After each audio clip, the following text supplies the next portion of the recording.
Come and listen to my story about a man named Jed. A poor mountaineer barely kept his family fed. And then one day he was shooting at some food, and up through the ground come a bubbling crude oil, that is, black gold, Texas tea. Well, the first thing you know, old Jed's a millionaire. The kinfolk said, Jed, move away from there. Said, California is the place you ought to be. So they loaded up the truck and they moved to Beverly Hills, that is, swimming pools, movie stars. The Beverly HillBillies.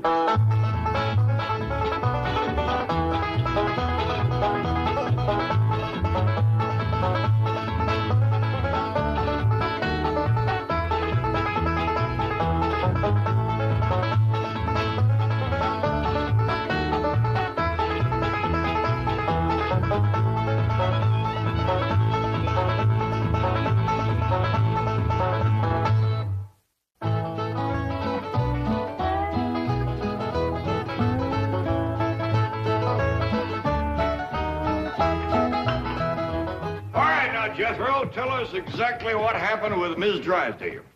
Well, I come around the side of the house, and I see this here lady fighting with a furry-looking varmint. Turned out it was Miss Drysdale. No, Uncle Jed, it was a fox. Lady was Miss Drysdale.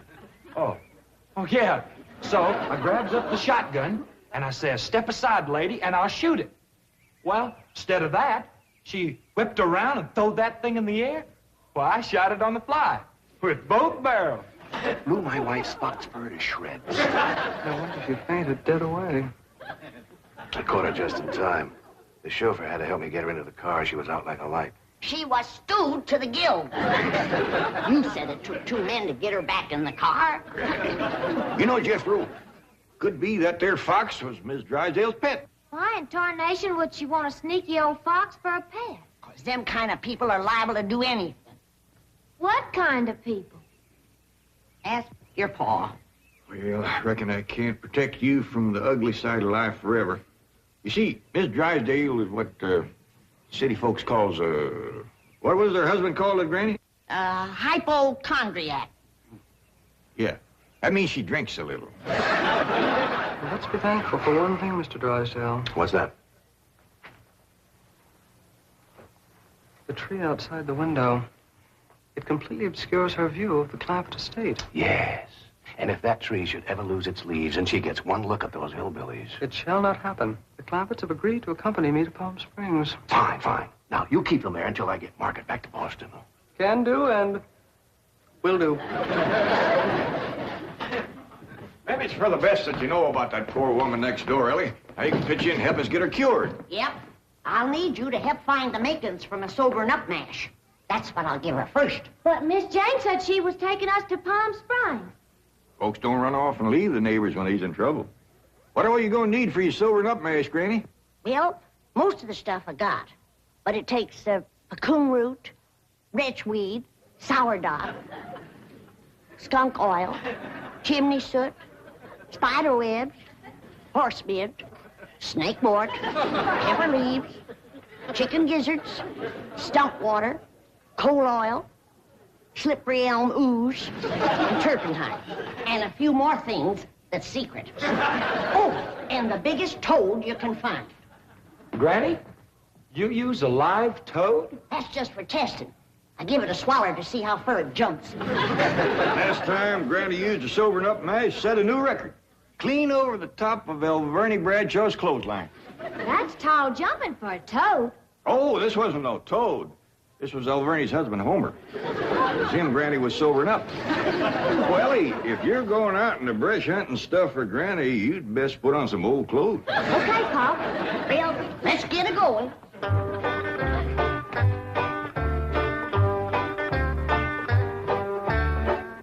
Oh, I pert near forgot. I have to have some goat's milk. After Mrs. Drysdale takes my sobering up mash, she has to have fresh goat's milk every half hour to stop the burning. Well, I reckon Jethro can borrow some. Well-to-do neighborhood like this, folks is bound to keep goats. Everybody except us. We ain't even got a cow. Nor pigs neither. Nor chickens. We ain't even got nothing to pull a plow. You're supposed to be so dad blame rich. I'll bet we're the only family in Beverly Hills that ain't got a mule. reckon it is high time I was stocking this place. Even Mr. Drysdale's been after me to buy some cattle. Well, good for him. Yeah, just the other day he says to me, Mr. Clampett, you got $25 million in cash. You ought to put some of that money into stock.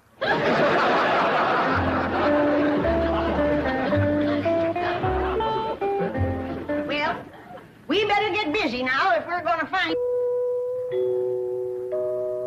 There goes that music again. Jethro, did you ever find out where that's coming from?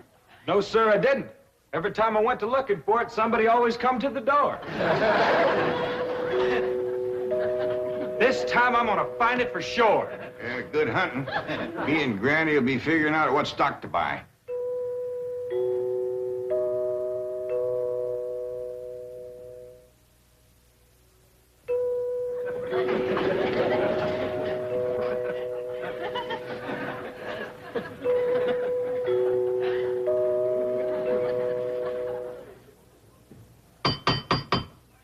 Doggone it, never failed. Howdy, Miss Hathaway. Oh, please stop calling me Miss Hathaway. Now, if I can call you by your first name, Jethro, surely you can do the same for me. But, Please? well, howdy, Miss Jethro. How about calling me Jane? I like that better. Well, are we all set to leave for Palm Springs? No, ma'am. Uncle Jed and me's going to town and buy some stock. Stock? Yes, ma'am. Mr. Drysdale, he told Uncle Jed he had ought to put some of his money into stock. He dictated a memo on that. But you needn't waste time driving into town. You can order your stock by telephone. Now, here are Mr. Drysdale's recommendations. He doesn't want your Uncle Jed to get a bum steer. Oh, Uncle Jed, he wouldn't buy no bum steer. Players should be cautious in a bull market. You gotta be careful with cows, too. I don't need this list nohow. Me and Granny's already figured out what we want. That's right. A pair of goats, 3 pigs, 4 cows, a bull, a mule, and a dozen chickens. Reckon we get all that on the truck?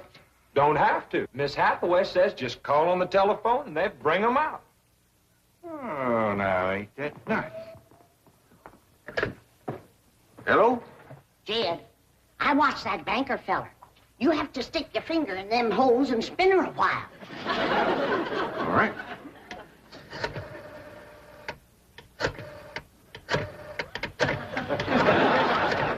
Reckon that ought to do it. Operator. Oh, howdy, ma'am. This here is Jed Clampett. I'd like to buy some stock. What number do you wish? Number? Oh, a couple of goats, 3 pigs, 4 cows, a bull, a mule, and a dozen chickens. I'll give you information. Well, thank you, ma'am. I appreciate all the information you can give me. It's the first time I ever bought stock on the telephone. Perhaps I'd better connect you with a supervisor. 2 heads is better than 1. Supervisor speaking. May I help you? Well, thank you, ma'am. This here is Jed Clampett. I'd like to buy some stock. Do you know the number you wish to reach? Well, that's more or less up to the animals. But the number I want to start with is a couple of goats, 3 pigs, 4 cows, a bull, a mule, and a dozen chickens. It sure is a dandy pin, Jethro. As soon as Ellie gets back from the Drysdale, she can milk this here goat.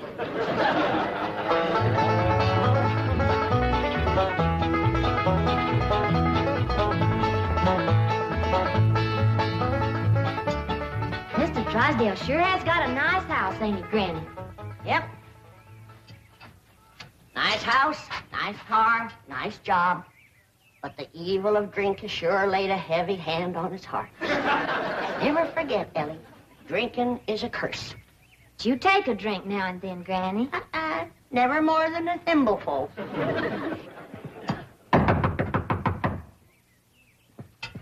Oh, Ellie, you might have to hold Mrs. Drysdale while I spoon my sobering up mash down her. I'll throw a double scissors and an arm lock on her. Just so you don't cut off her wind if she can't breathe. Howdy. We've come to see Miss Drysdale. I'm sorry, madam, but Mrs. Drysdale cannot be disturbed. Are you her kin?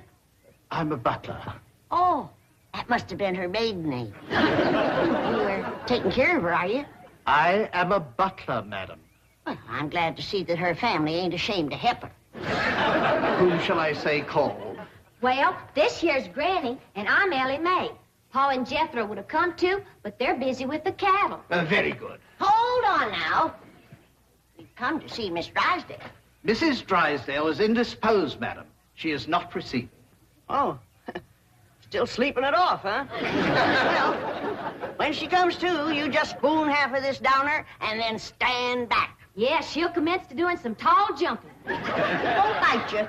We'll be back later with the goat's milk. Want me to stay and help you do for Miss Drysdale? We are managing, thank you. Are you doing the washing and the cleaning and the cooking for her? Certainly not. Oh, just letting it pile up on her, huh? I am a butler. Oh. Want me to haul him out of there, Ranny, and wrestle him down? Kin folks have certain rights. Family comes first. He sure is proud of that family name, ain't he? Yeah. You hear him talk, the butlers don't get wet when it rains. Did you say something, dear? Well, speak up, dear. Can I get you something? Come in. I beg your pardon, sir. The butler said some people from a ranch brought this for Madame. From a ranch? Well, he said they mentioned cattle. They called themselves Granny and Ellie Mae. The Clampetts. They haven't gone to Palm Springs. Get him in through that gate. That's the way. Suey! Pick! Ah! Get in there. Get in there, Pig! Get in, Pig! Come on! Pig! That's the way. Suey! No, surely not. Marie, tell me I'm hearing things. You're hearing things, sir. Cows, chickens, pigs, goats. No.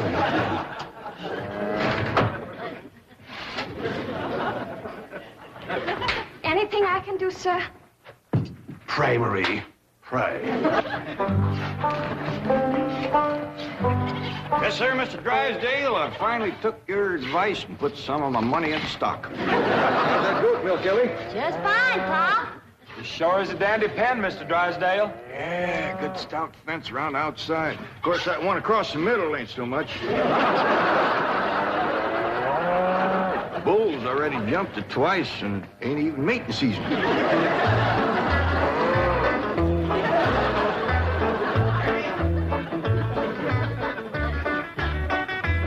Got ourselves some mighty fine-looking stock. Of course, they need a little fattening up. Mr. Drysdale happy to see him? Granny, he was so happy he couldn't talk. He just kind of hung on the fence and made little gurgling noises in his throat. Well, that poor man has some joy coming to him. I'm glad to be able to help him to forget his trouble for a spell. Here's the goat's milk, Granny. Oh, good, Ellie. Now, you run that right over to Mrs. Drysdale. That sobering up mash smarts considerable unless you follow it up with fresh goat's milk. Ellie, Mr. Drysdale ever find his tongue? Yeah, Pa. Whilst I was milking the goat, I heard him kind of mumbling like he was giving thanks. He says, "Oh, what have I done to deserve this?" Lord love him. Ain't that pitiful? Oh, hurry, child, now hurry.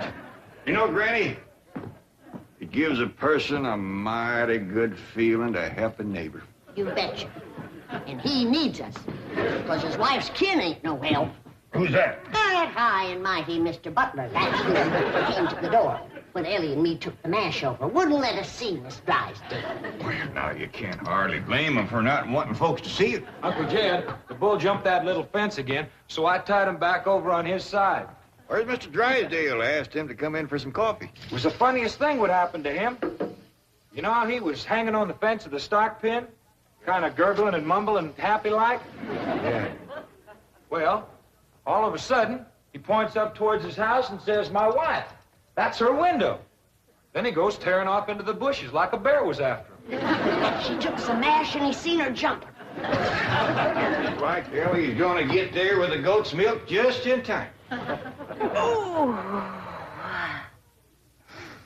Oh, Sonny, Sonny, your mumsy just had the most ghastly dream. I was going to see our new neighbors, the Clampetts, and suddenly this dreadful giant appeared with a huge gun and shot my beautiful fox fur. Isn't that the most dreadful... Claude, what are you eating? Oh, did Ravenswood bring my darling boy some nice scotch? Claude. Claude! Marie,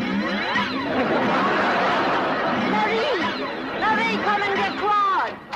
What's the matter, dear? Claude, he's having a seizure or something. Is something wrong? Yes, Marie. Open the window. Yes, let's have some fresh air. No. You take Claude to the doctor. I'll get the window.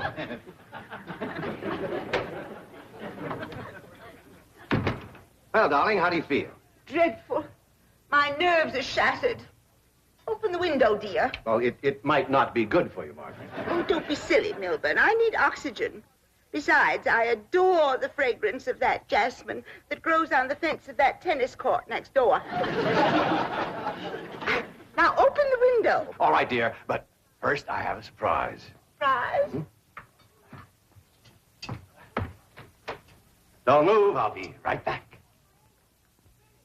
Granny, that there butler fellow wouldn't let me through that door again.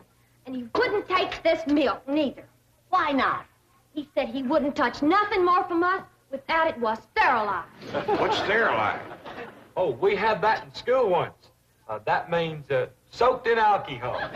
Alcohol? Appears to me like Mr. Drysdale's got 2 drinkers on his hand. Mrs. Drysdale must be in terrible shape. Fighting mean. Scratching and clawing people and everything. How do you know? I heard her yelling and screaming clean from upstairs. She says, Marie, come and get Claude. Sure enough, pretty soon, this poor girl come a-running down yelling. Take me to the doctor. I got Claude. Family or no family, that woman needs help, and by thunder, she's gonna get it. Surprise! Milburn, have you taken leave of your senses? You know I'm much too nervous to watch television. But, darling, the doctors in Boston said your nerves were just fine. Those Boston doctors. They had the audacity to tell me that I was perfectly healthy. I said, I'm not paying you all that money to tell me I'm healthy. Milburn, I do not want to watch television. Well, you don't have to watch it, dear. Just listen. There's an exciting Western on. Weston, Milburn, shut that off and open the window. I will. Oh, there we are. Milburn, are you going to open the window or am I? I am, dear.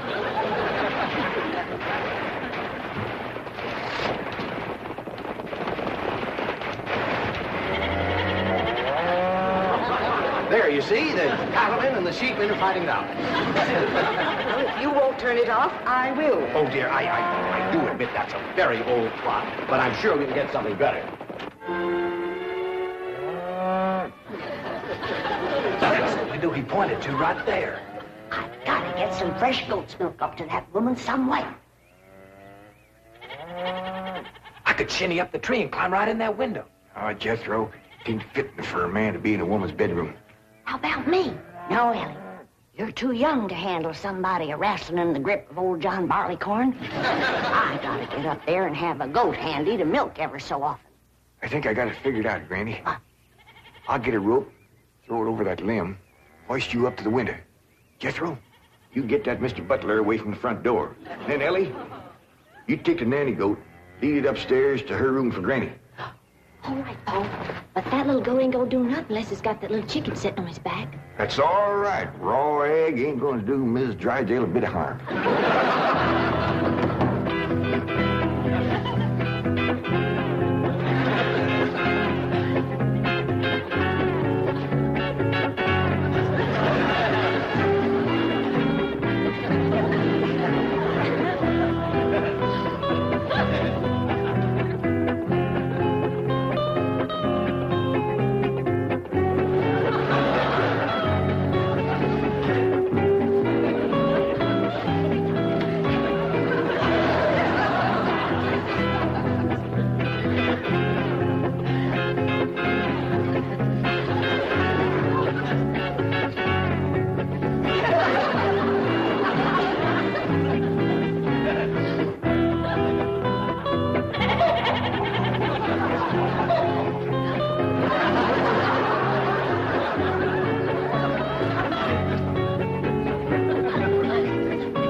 Margaret, what are you doing? Packing. I'm leaving immediately. Oh, don't leave me. I love you. I love you too, Milburn. Why don't you come to Boston with me? You haven't seen Sonny for a long time. I don't understand. Why have you suddenly decided to go back to Boston? To see those doctors. Let them dare to tell me now I don't have a nervous condition. I'm even having hallucinations. It's wonderful. Hallucinations? I just saw a witch fly by that window, and there's a goat in the bathtub with a chicken riding on its back. Oh, you couldn't see them, dear. Only someone with my shattered nervous system. There goes the witch again. Oh, Milburn, I'm the happiest woman in the world. It's marvelous. Wait until those doctors hear this. Can't get in the attic and she won't open the window. Heist me up again. Here, Milburn. Let's have a vitamin toast to my coming triumph.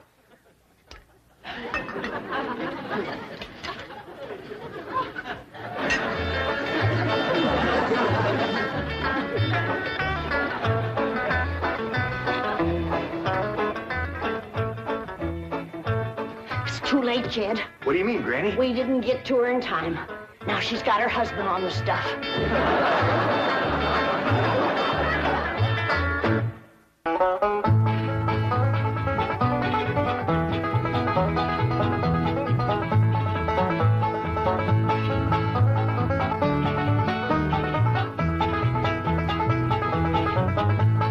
Now it's time to say goodbye to Jed and all his kin. And they would like to thank you folks for kindly dropping in. You're all invited back next week to this locality to have a heaping helping of their hospitality. Hillbilly, that is. Set us bell. Take your shoes off. Y'all come back now. Here.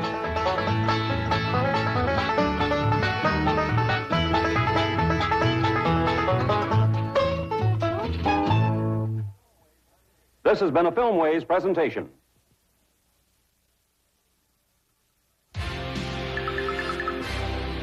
Viacom.